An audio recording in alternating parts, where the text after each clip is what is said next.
Falling in love is often portrayed in books, music, and films as the ultimate human experience.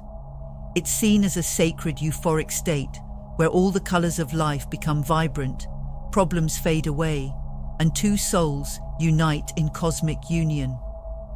Countless songs, poems, and stories revolve around the mystical phenomenon of romantic love. It's promised to be a source of happiness, fulfillment, and meaning.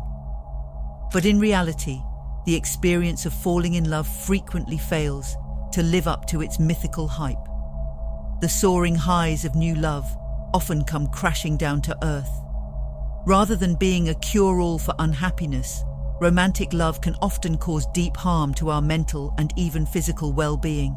Far from being a sustainable path to bliss and wholeness, the disorienting rush of emotions when falling in love is more akin to a drug-induced high. What feels like finding life's missing piece can soon lead to painful withdrawal symptoms when the fantasy fades. Romantic love is addictive. When we fall in love, we experience a euphoric high beyond any other. Our brains become awash in chemicals associated with reward and bonding, like dopamine, oxytocin, adrenaline, and serotonin. On brain scans, the neural activity of someone newly in love mirrors that of an addict receiving a powerful dose of their drug of choice. The same pleasure and motivation circuits light up. Like an addict craving their substance, the lover obsesses over the beloved. Thoughts of them dominate the mind. Life starts revolving around them. The relationship takes top priority over other obligations. Contact is intensified. Lovers cannot bear to be apart. They repeatedly doze up on moments with their beloved to prolong the high at whatever cost. Addict-like withdrawal symptoms set in during separation. Anxiety, insomnia, loss of appetite. The lover's unhinged pursuit of the romance high mimics addict behavior. Priorities become distorted, risks taken, boundaries crossed. Personality even changes to impress the beloved. But just like substance highs, the emotional rush of new love subsides. The lover may desperately chase the fading feelings, moving from partner to partner. Though past relationships prove toxic or fleeting, the infatuation addict plunge in again, hooked on love. So the ecstasy of romance forms an addictive cycle.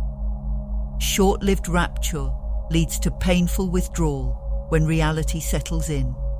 But memories of love's joy soon drive starry-eyed lovers to repeat their fix. Being in love distorts reality. When infatuated, people wear rose-colored glasses that blind them to the flaws of their beloved. The euphoria of new love distorts perception, so that even clear red flags get ignored or minimized. Caught up in fantasy, lovers become convinced an ordinary or incompatible partner is their soulmate. They imagine the love object possesses unique traits and is the one, when in truth there are likely countless potential mates.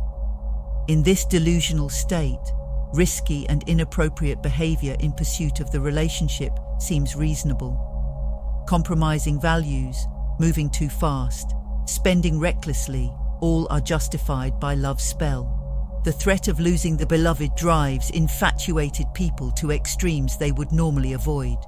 Clinging, tantrums, outbursts, even violence. The rational mind shuts down. When the relationship ends and sanity returns, the ex-lover often feels baffled that they idealize someone now seen as bland or unfit.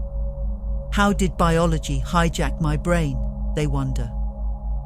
So the distortion of reality is an immense danger of romance.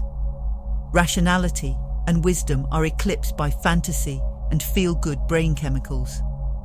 This impairment of judgment sets the lover up for deep regret later on. The downsides of falling in love presented here, its addictiveness, distortion of reality, and capacity for pain, make a rational case for avoiding romance altogether. If we seek stable contentment, keeping clear of love's roller coaster seems prudent. Yet as much as the mind might wish to avoid love's dangers, the heart pulls us in. For better or worse, falling in love seems ingrained in human nature, an irrational yet precious experience. Perhaps with wisdom and moderation, love's glory can be tasted while minimizing the grief. Or is that just lofty idealism, impossible once love strikes? The tensions between head and heart on this issue may never be fully resolved, but examining love soberly at least allows us to enter relationships with eyes more open to the pitfalls. For those who still believe love is worth the pain, this knowledge may help weather its storms, and for others, it may steer toward calmer seas, a gentler happiness. One thing stays constant: the choice is ours. The heart wants what it wants, but the mind can guide the ship.